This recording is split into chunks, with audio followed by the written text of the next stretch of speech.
When girls see a ghost. When boys see a ghost be like.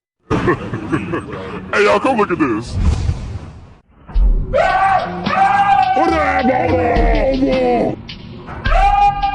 तो क्या हाल है आप सबका। रेडी टू स्केयर का 5वां एपिसोड शुरू करें। तो चलते हैं आज की पहली स्टोरी की तरफ जो शेयर की है आसिफ अहमद साहब ने, जिनका ताल्लुक कराची से है। ये कहानी बहुत खौफनाक है, खास तौर पर उन नौजवानों के लिए जो कि हर वक्त तफरीह और घूमने फिरने के लिए वक्त की नज़ाकत का बिल्कुल भी ख्याल नहीं रखते और दिन हो या रात हर वक्त शुगलबाजी में तैयार रहते हैं। आसिफ भाई कहते हैं कि ये वाकया जुलाई 2005 का है। इस वक्त मेरी उम्र 15 साल थी और मैं 9th क्लास में था। मेरे मामू का बेटा महमूद असलम जो कि मुल्तान में रहता था, वो अपनी वालदा और बड़ी बहन के साथ हमारे घर छुट्टियां मनाने आया था और वो लोग 3 हफ्ते हमारे घर पे रुक कर गए। महमूद मेरा ही हम उम्र था और बचपन से ही मेरी उसके साथ बहुत अच्छी दोस्ती थी, लिहाजा मैं और मेरे तमाम घर वाले उन तीनों के आने से बहुत खुश थे। मेरा एक दोस्त जिसका नाम रिजवान था जो कि मेरे ही मोहल्ले में रहता था और मेरा क्लास फेलो भी था, वो भी मेरे कज़न महमूद को बहुत पहले से जानता था और उसकी भी महमूद के साथ बहुत अच्छी दोस्ती थी। हम तीनों रोजाना खूब खेल कूद करते, बातें किया करते और घूमा फिरा करते थे। अभी महमूद को आए हुए 5 दिन ही हुए थे कि अचानक हमारा सी साइड जाने का प्रोग्राम बना। खैर, सारे फैमिली वाले बहुत एक्साइटेड थे क्योंकि प्रोग्राम अगले 4 दिन बाद का था और 4 दिन बाद संडे था। संडे की वजह से घर के बाकी जेंट्स भी एग्री हो गए थे। मेरा दोस्त रिजवान जो कि शुरू से ही घूमने फिरने में काफी तेज था, कहने लगा कि तुम लोगों की फैमिली तो 4 दिन बाद पिकनिक पर जाएगी, लिहाजा मैं तो तुम लोगों को ज्वाइन नहीं कर पाऊंगा और महमूद के साथ समंदर पर जाने की मेरी खाली एक हसरत ही रह जाएगी। तो क्यों ना आज रात हम तीनों समंदर की सैर कराएं। वैसे भी स्कूल्स की छुट्टियां हैं, लिहाजा रात में निकलेंगे और सुबह 6 से 7 बजे तक घर वापस भी आ जाएंगे। इस बात पर घबराते हुए हम दोनों भी राजी हो गए। दिल में एक डर भी था कि अगर बड़ों को पता चला तो खैर नहीं, मगर उससे ज्यादा एक्साइटमेंट थी कि ये मौका बार बार नहीं आएगा। खैर, हम तीनों ये बहाना बनाकर निकले कि हमारे एक दोस्त ने महमूद को दावत दी है और रात को मूवी देखने के लिए अपने घर पे भी बुलाया है। हम तीनों एक ही बाइक पर थे जो कि मैंने अपने बड़े भाई से ली थी और पैसों की सारी अरेंजमेंट रिजवान ने की थी। सबसे पहले हम गुरु मंदिर पर वाक़ एक पठान के होटल पर बैठे, वहां चाय पराठा खाया और काफी देर बाद तकरीबन रात के 3 बजे वहां से निकले क्योंकि रात का वक्त था और रोड्स पर भी इक्का दुक्का गाड़ियां नजर आ रही थी। लिहाजा गुरु मंदिर से सीबीओ हम लोग तकरीबन आधे घंटे में पहुंच गए। रात के 3:30 और 4 बजे का टाइम था और उस वक्त साहिल समंदर पर हम तीनों के अलावा और कोई नहीं था।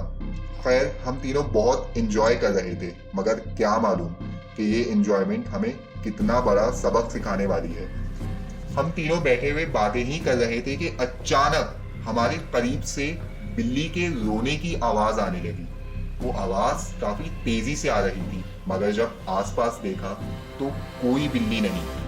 डर की एक लहर हम तीनों के दिल में तो दौड़ी, मगर हम तीनों ने उसको इग्नोर कर दिया और दोबारा तफरीहों में लग गए। अब हमने समंदर की लहरों में जाने का प्लान बनाया और हम लोग पानी में चले गए। हमारा ज्यादा पानी में नहाने का इरादा नहीं था क्योंकि हमारे पास एक्स्ट्रा कपड़े नहीं थे और हम लोग घर से भी गलत बयानी करके निकले थे और सबसे बड़ी बात कि रात के 4:30 बजे का टाइम हो गया था। हम तीनों खाली घुटनों तक पानी में थे कि अचानक वही बिल्ली के रोने की आवाज जो हमें थोड़ी देर पहले सीट की तरफ से आई थी वो पानी में आने लगी और वो आवाज रुक ही नहीं रही थी कि अचानक हमने देखा कि हमारे काफी आगे एक लड़की जिसका चेहरा ठीक से दिखाई नहीं दे रहा था, वो गर्दन तक डुबकियां मार मार कर नहा रही थी। अब ये देखकर तो हम तीनों की जैसे चीखें निकल गईं और हम वहां से भागे। अब हमारी इतनी भी हिम्मत नहीं थी कि हम में से कोई भी बाइक चला सके, मगर जैसे तैसे करके बाइक स्टार्ट करके वहां से भागे। थोड़े आगे जाकर एक रिक्शे ने हमारी बाइक को ओवरटेक किया और जब हमने देखा तो उस रिक्शे में कोई नहीं था। उफ, ये देखना ही था कि मैंने बेकाबू होकर बाइक छोड़ दी और हम तीनों वहीं गिर पड़े और ठीक ठाक चोट भी लगी। बड़ी मुश्किल से रिजवान ने हम तीनों को संभाला और जैसे तैसे करके हम घर पहुंच गए। जब होश बहाल हुए तो घर वालों को ये सारा माजरा बताया। महमूद कहने लगा कि आज समंदर पर हमारे साथ जो हुआ है, अब मैं जिंदगी में कभी समंदर नहीं जाऊंगा। इस वजह से तमाम फैमिली वालों ने पिकनिक भी कैंसिल कर दी और अगले दिन हमें बहुत डांटा। बस वो दिन है और आज का दिन है। मैं अब भी रात को ज्यादा फजूल घूमने फिरने से एहतियात करता हूँ। तो आसिफ भाई, बहुत बहुत शुक्रिया आपका अपनी आप बीती हमसे शेयर करने का। वाकई आसिफ भाई, आपकी कहानी सुनने के बाद तो कोई भी रात का मुसाफिर फजूल सफर करने से पहले 10 बार सोचे।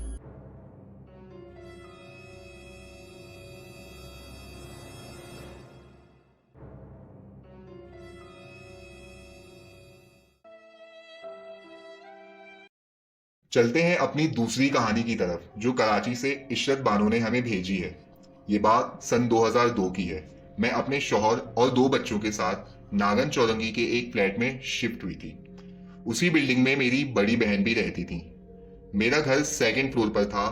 बालकनी और कमरे की खिड़कियों से नीचे चौड़ी गली और सामने फ्लैट्स दिखाई देते थे। शुरू के 3 महीने तो कोई भी एक्टिविटी नहीं हुई, मगर 3 महीने बाद मेरे अपने घर या बिल्डिंग में तो नहीं, मगर सामने नजर आने वाली बिल्डिंग की छत पर पुरअसरार मामलात वाज़ेह होने शुरू हो गए। मेरे 2 बेटे थे, जिनमें बड़े वाले की उम्र 6 साल और छोटे वाले की उम्र 1.5 साल थी। एक रात मेरा छोटा वाला बेटा अचानक रात के 2:30 या 2:45 बजे जोर जोर से उठकर रोने लगा, सामने वाली बिल्डिंग को देखकर।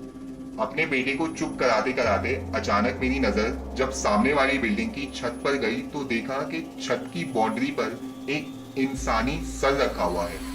उस सर को मैं गौर से देखने लगती हूँ कि आखिर वो क्या है। कोई बाउंड्री से अपना सर टिकाकर खड़ा हुआ है या कोई और ही मामला है। मैं उसको देख रही होती हूँ, मगर उसमें कोई भी मूवमेंट नहीं होती और तकरीबन 10 मिनट मुसलसल उसको देखते देखते रात के 3 बज जाते हैं और वो अचानक नजरों से ओझल हो जाता है। मैं काफी घबरा जाती हूँ और उस रात मुझे एक लम्हे की भी नींद नहीं आती। उस सर का दिखना और अचानक गायब हो जाना मेरे जहन पर एक सवालिया निशान बन जाता है।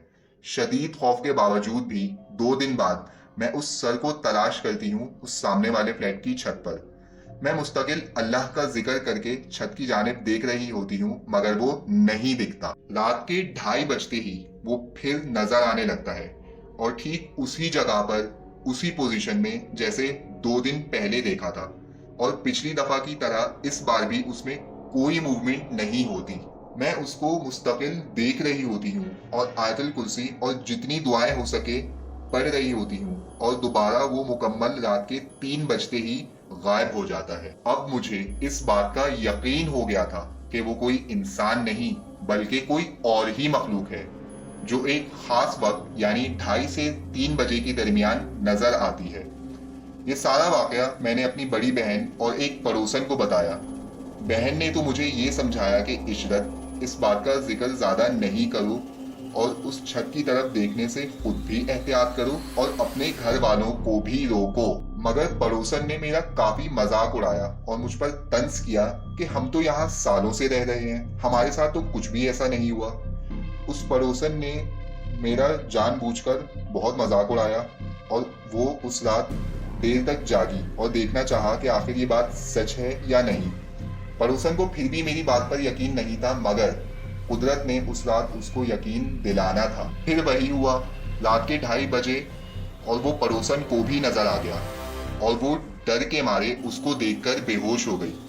जब पड़ोसन की तबीयत कुछ बहाल हुई तो फिर उसने मुझसे माजरत की।